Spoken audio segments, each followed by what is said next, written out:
Alexander Albon has had, in a word, a tumultuous career. Destined to race in Formula E before Daniel Ricciardo's shock move to Renault opened up an unlikely opportunity for him at Toro Rosso. Promoted to the Red Bull senior team in his rookie season and subsequently battered by Max. On the sidelines in 21, driver coaching Yuki Tsunoda and developing the car he was no longer in. Then given a lifeline at Williams and has spearheaded their gradual movement back up the grid. He's really had a bit of everything, hasn't he? But I would argue the next 15 months are his most important 15 months of his career to date.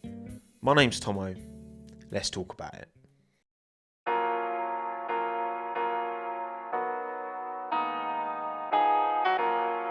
Is Alex Albon my favourite driver? Yes, he is. Does that mean I have bias towards him, even subconsciously? Probably. However, part of the fun for me in sport anyway is to try and understand the greater narrative outside of my personal preferences, right? I'm an ever struggling West Ham fan. Never for 1 minute, whenever my dad used to complain about, oh, the media's against us, everyone doesn't like us, blah, blah, blah. Be like, no, Dad, we're just a bit... And look, Alex has had one of those kind of careers that really does split opinion, and I fully understand why it splits opinion. Absolutely destroyed by Max Verstappen in 2020, I remember it well. And since he's been at Williams, he's never really had a challenge, has he? Latifi and Sargent haven't been able to bring any kind of performance to that car. We just don't know where Alex stands, do we? Is he having a blinder and that's why they're so far back? Or is he just coasting and driving at an okay level, but his teammates are not good enough to expose him? Well, Alex, those days are over. Not just because of an incoming Spaniard in 2025, but a certain young Argentine prodigy, maybe that's a strong word, but he looks hella talented, who has come in and surprised a lot of people. Franco Colapinto has just 3 F1 race starts under his belt, but has already, I think, usurped anything Logan Sargent achieved in his year and a half at Williams. He's looked right home straight out the gates, which is exactly what Liam Lawson did when he deputised for Daniel Ricciardo last year. And look at Liam now, full-time seat. He was given an opportunity, he seized it. Franco Colapinto is doing the exact same thing now. Unfortunately, won't have a seat at Williams in 2025, but there's a Sauber opportunity. There's potentially a Racing Bulls opportunity as well for 2025 that could well open to him. But it is mad because when you look at his junior career, it's good, but it's nothing special, not by any stretch. He was 9th in Formula 3, then 4th in Formula 3, and then he was running 7th in Formula 2 after the Belgian Grand Prix weekend, which was his last weekend. You got Kimi Antonelli 6th in F2, Behrman 12th or 14th, whatever he is, in F2 as well. It just goes to show there must be F2 drivers who aren't necessarily killing it in F2, but could thrive in Formula 1, and we're just not going to ever see them. Franco was very fortunate to get the call up, and right place, right time for him. His results in F2 didn't scream anything, but James Vowles saw something enough to entrust him with that seat, and he's flying. When Franco did his FP1 last season at Silverstone, this season at Silverstone, whatever he did was enough, again, to give James Vowles the confidence to be like, you know what, we'll have a punt on Franco for the rest of the year. Now, of course, Franco Colapinto is in a pretty nothing to lose situation. Again, very fortunate to get this opportunity based off of where he's placed in junior formulas. You could be cynical and argue, well, because he's got nothing to lose, he can drive with a freedom that no other driver, apart from Lance, of course, can drive with in Formula 1. But at the end of the day, he's a 21-year-old who's been thrown into this opportunity mid-season, and he's not f***ing it up. He's not letting the gravity of the situation get the better of him, which is something that Logan was never able to manage in a year and a half of Formula 1. Not to mention the pressure of a nation behind you. Franco Colapinto, the first Argentine in F1 since early 2000s. A nation desperate for their own driver to fly their flag in Formula 1, a nation with rich, Carlos Reutemann and Jaime Fangio, of course, being the two most high-profile Argentine F1 drivers of all time.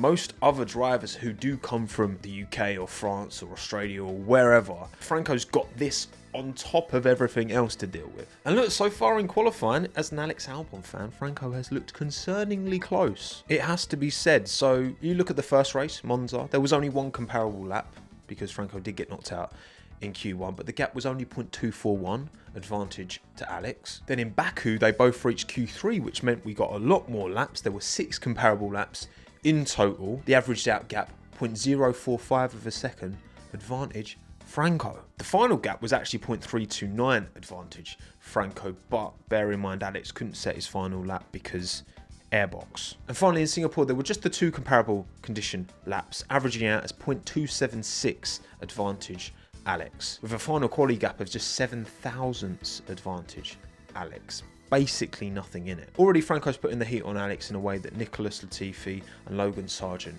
never were able to. And Alex needs to put water on that. He needs to chill that situation out because yes, Franco Colapinto is proven to be a pretty impressive youngster, but Alex has been around for a while now and he should be, between now and the end of the year, dunking at least a couple of tenths consistently on Franco Colapinto between now and the end of the year. There's no excuse for him not to. Anything other than that is a bad look because, well, Franco shouldn't even be the challenge. That's coming next year, right? Carlos Sainz will be the biggest challenge that Alex Albon has faced in his F1 career since, well, Max Verstappen, obviously. I actually predict this will go more towards the Albon-Kvyat partnership that Alex was in when he made his debut at Toro Rosso. Kvyat was a very accomplished driver. Remember, he outscored Daniel Ricciardo in 2015 in that Red Bull, often forgotten. Yet a rookie Alex Albon went toe-to-toe with him and was only very marginally outscored by Kvyat over that first half of the season. Well, before Albon was chucked in the Red Bull anyway. My prediction is that Albon Sainz will be pretty level as well. And I wouldn't be surprised if Sainz slightly edges out Alex over the course of the season like Kvyat did to Alex in 2019. But you look at his career and Carlos Sainz has had his fair share of ups and downs as well. Started off his career at Toro Rosso just like Alex did, but alongside Max Verstappen and, you know, the Verstappen Sainz kind of loggerheads of the dads anyway certainly played a part in Sainz not staying on. Ended up in a Renault for the end of 2017 and 2018 in a stint that didn't go particularly well for him. Hulkenberg outscored him in 18, but then McLaren offered him a lifeline in 19. It was funny, innit, because Sainz went from Renault to McLaren and then Ricciardo replaced Sainz at Renault and then Ricciardo went from Renault to McLaren eventually, and we all know how that went. But since that McLaren spell for Sainz, I think his stock has only risen since. I think he's considered one of the top drivers, not on the level of, you know, Verstappen and Leclerc and Hamilton, but not far off. Like a very complete driver, I think Carlos is. He's been absolutely able to hold his own over a lap against arguably one of the greatest of all time over a lap, and certainly I think the greatest of his generation in Charles Leclerc. And look, I think Carlos Sainz's time at Ferrari has ultimately been successful. He's got 3 wins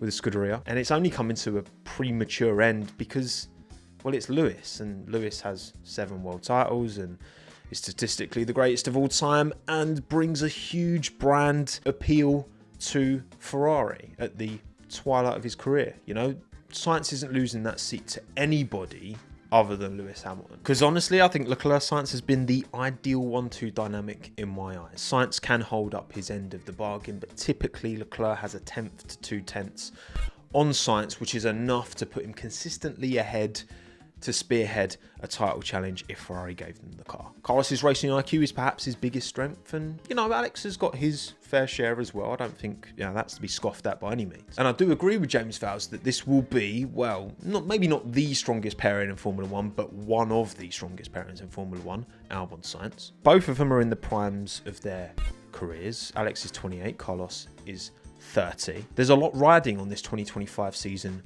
for both of them because, well, look, first of all, we don't know what Williams is going to bring in 26. Hopefully it's a competitive package that can enable them both to be successful, but Sainz is going to be wanting to desperately make sure that he doesn't lose any positive momentum that he has built over his time at Ferrari. He wants to keep that up. He wants to, you know, slap Alex into a corner and be like, no, you know what, I'm the guy. But Alex is going to want to do exactly the same. He's had years at Williams where he's not really had a challenge. He's going to want to step up relative to Sainz and be like, you know what, I do deserve to be here. I am a top driver, because you can't say without a doubt that Alex is a top driver because we've not seen that comparison. This is going to be a hugely competitive teammate head-to-head. They're both quick, they're both experienced. But I would say the one way in which they differ the most, in my opinion anyway, is up here. About a year back, Alex was on the High Performance podcast, and I remember a really interesting talking point he brought up in regards to his mindset. I actually think sometimes being a bit more relaxed, as I was at the end of my karting career, I was in a very good mindset. It sounds strange to say, but I was in this kind of carefree state and I didn't really mind about anything. As time's gone on, I kind of looped back to a middle place where if you want it to happen so badly, sometimes it just doesn't work out because you have a bad race and overreact to it. This certainly reiterates a feeling that I've had about Alex for a long time, is that he doesn't take himself too seriously. It's part of the reason why I like him so much, because he just seems like a pretty normal lad who's just really talented at this one thing, but it hasn't like consumed his personality, got this like crazy ego that's like out of control. He seems very relatable, I guess, is what I'm saying. But the thing is, how many top tier sports people go on to achieve success in their discipline with this kind of more relaxed mindset? I don't believe that's how Max Verstappen or Lewis Hamilton go about things and went about things when they were dominating. I don't think that could be any further from how Nico Rosberg applied himself in 2016 when he won his world championship. He basically put his entire life off of the track on pause. Sebastian Vettel was an absolute data junkie. He looked at every single potential way in which he could make any kind of gain and gain any kind of advantage. And then of course Michael Schumacher, well known as being the absolutely obsessive, dedicated, mentally, physically as well, taking care of himself. He's the one who set the new standard, did Michael. He was like the equivalent to what Tiger Woods was to golf. Carlos Sainz strikes me as a bit of a Sebastian Vettel in that regard. He's very engineer-esque in his feedback. He's very into the details. He's very complete, very, very smart up there. Can Alex hold his own against a driver who does apply himself like Carlos Sainz does? Well, look, I mentioned Tiger Woods, right? I think there's a decent analogy in golf because, yes, Tiger is past his best and he still does bits, but, he's not the Tiger that he used to be. But who's the guy who is right now? Right now in 2024, who is the guy who has delivered Tiger-esque levels of domination, far and away the player to beat in the men's game? Scotty Scheffler, a nonchalant family man who's dedicated to the craft of golf on the course, sure, but outside of it, not so much. And he's certainly not an obsessive technician of the game like a Colin Morikawa or an Aaron Wright or a Bryson DeChambeau. Scotty's calm, composed, seemingly never phased. All high value traits of a top tier athlete for sure. He doesn't bring that intensity, but he wins again and again and again. It is easy to think that one mental approach works best. And certainly in F1, I think there's been a bias towards drivers who do have this obsessive dedication, and a bias that exists because it's delivered results ultimately. But maybe a more relaxed, less serious, more intuitive approach to racing could serve Alex well, because there are examples of drivers who apply themselves in perhaps a similar way where it has led to decent results.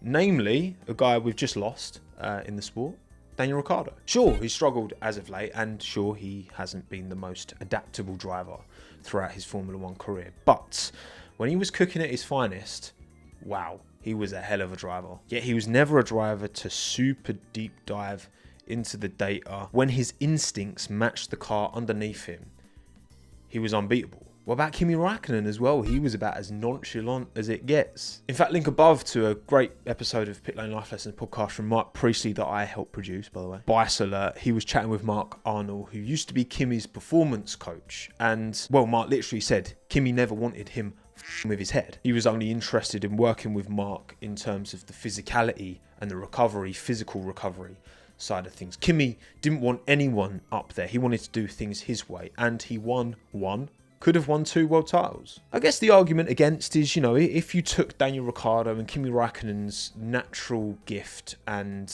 instinctive ability behind the wheel and paired that with, a Sebastian Vettel or a Michael Schumacher level of dedication and data and focus, would Daniel and Kimi have achieved more in their Formula One careers? We'll never know, but it's an interesting point to ponder, I think, whether there is just one mentality that can succeed at the very top.